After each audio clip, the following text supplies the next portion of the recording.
Articles a and the, और the कब दी बन जाता है. So let's learn today. Hi, my name is Manmeet and I am a certified English trainer.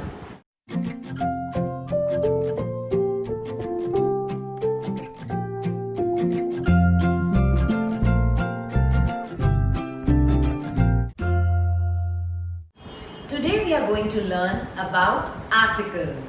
और and जो होते हैं ये हमारे indefinite articles होते हैं. Indefinite articles का क्या मतलब होता है? The definite article होता है. a और and हमेशा singular के लिए यूज किए जाते हैं.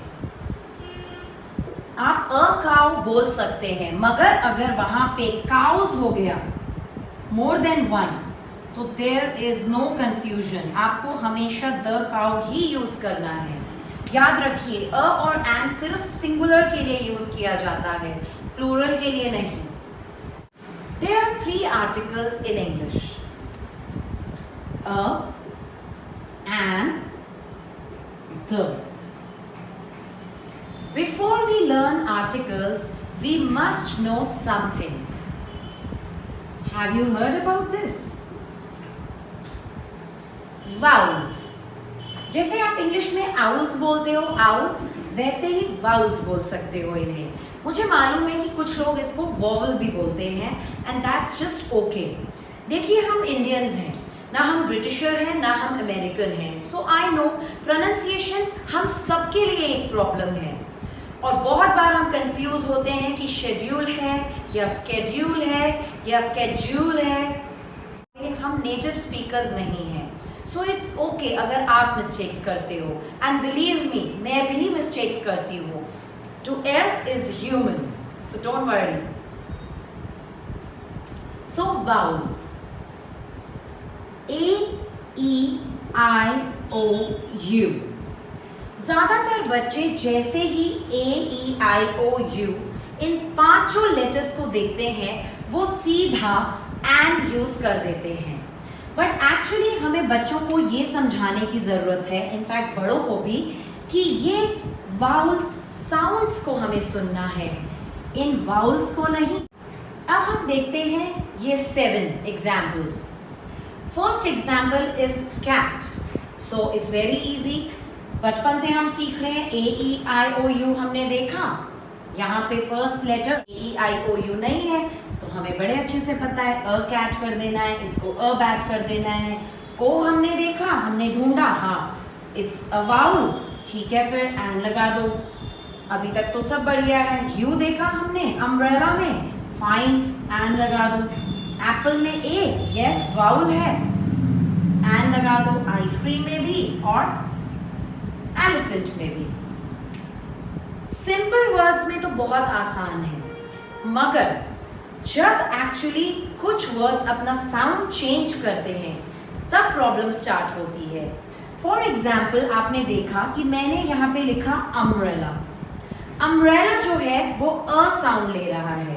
बट अगर मैं यहाँ पे लिखूं university, my mother teach in dash university, तो ज्यादातर बच्चे यहाँ पे एंड यूज कर देते हैं. बट आप देखिए, यहाँ पे आपका साउंड अ है और यहाँ पे आपका साउंड यू है.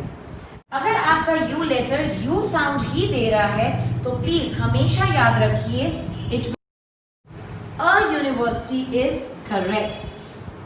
Same goes with the words like unicorn और यूजफुल एडवाइस. सो प्लीज ध्यान रखिए, अगर यू का ही साउंड देता है इंग्लिश में तो आप अ यूज करेंगे. जैसे यू यूनिवर्सिटी में यू का साउंड दे रहा है, वहीं यू अम्ब्रेला में अ. आप यूम्ब्रेला तो नहीं बोल रहे हैं, इसको क्या बोल रहे हैं, अ. तो अगर यू अ का साउंड देता है तो वो वाउल साउंड है और इसीलिए यहाँ एन आया है. सबसे ज्यादा बदमाश अगर कोई है तो ये दोनों वाउल हैं. A-E-I में आपको कोई कंफ्यूजन की जरूरत नहीं है, मगर O और U, they are naughty kids. आपको इनका ध्यान रखना पड़ेगा कि ये एक्चुअली कैसा साउंड दे रहे हैं. अब हम बात करते हैं O की. बात करते हैं तो वर्ड्स लाइक ऑनेस्ट,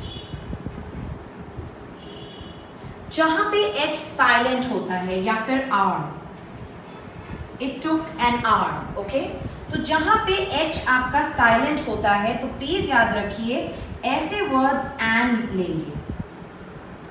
और एक वर्ड है इंग्लिश में, आपको ओ से सिर्फ उसको याद रखना है, that is ONE, one.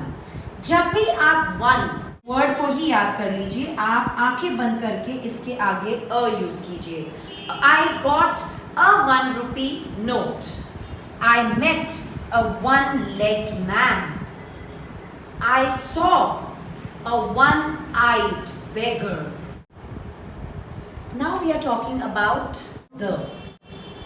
Whenever or you use the names of seas, rivers, ocean, mountain ranges, or name of the newspapers, holy books, or any famous building, you are always going to use the before them, okay? So here we are talking about sun. Generally to small children we teach that, you know, there is only one sun in the world, right? So you're going to say the sun, the moon, the earth, okay? And then famous building, the Taj Mahal, the Himalayas, the Arabian Sea. So whenever you're going to talk about these things, okay, you're always going to use the before them. जब भी आप किसी भी river के नाम, सी या ocean के नाम या माउंटेन रेंजेस के नाम लेते हैं या किसी न्यूज़पेपर के नाम लेते हैं, उसके पहले आप हमेशा द यूज करेंगे। या किसी holy book like the Bible, I read the Bible, to the Taj Mahal. अब हम बात करते हैं ग्रामर में। ग्रामर में अगर आप किसी नाउन की बात पहली बार करेंगे तो आप हमेशा अ यूज करेंगे, बट जब भी वो नाउन रिपीट होगा, you know you are repeating it, तो आप हमेशा नेक्स्ट टाइम द यूज करते हैं। देन अगर आप superlative adjective with EST use करते हैं तो भी आप हमेशा द यूज करते हैं। तो याद रखिए कि आप द कहाँ यूज करते हैं। Now I am going to tell you a tip. So are you ready for that? अब आ रही है टिप ऑफ द डे की।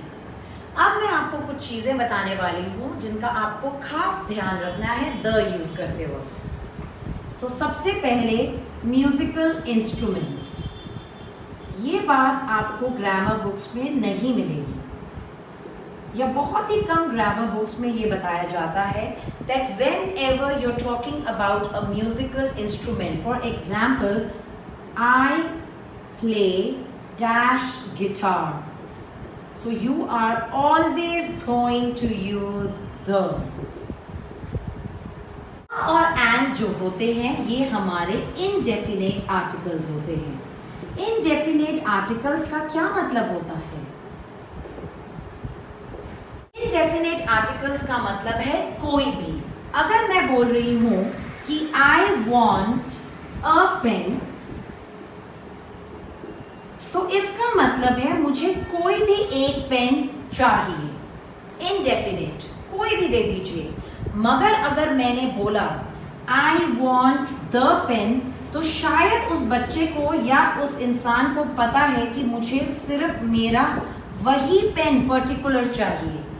द एक डेफिनेट आर्टिकल है जो किसी डेफिनेट चीज की बात ही करता है, और अ और एन दोनों इनडेफिनेट आर्टिकल्स है। इसका मतलब है कोई भी। I will eat an apple, तो मैं कोई भी एक एप्पल जो बास्केट में पड़ा होगा वो उठा के खा लूंगी। बट अगर मैं बहुत चूजी हूँ और वहां पे एक गोल्डन एप्पल है और बाकी सारे नॉर्मल एप्पल्स हैं, तो I will say I will eat the Apple, तो मैं द को दी बोलूंगी क्योंकि एप्पल के आगे वाउल है। Thank you for watching this video. Don't forget to subscribe my channel. I hope you liked the video.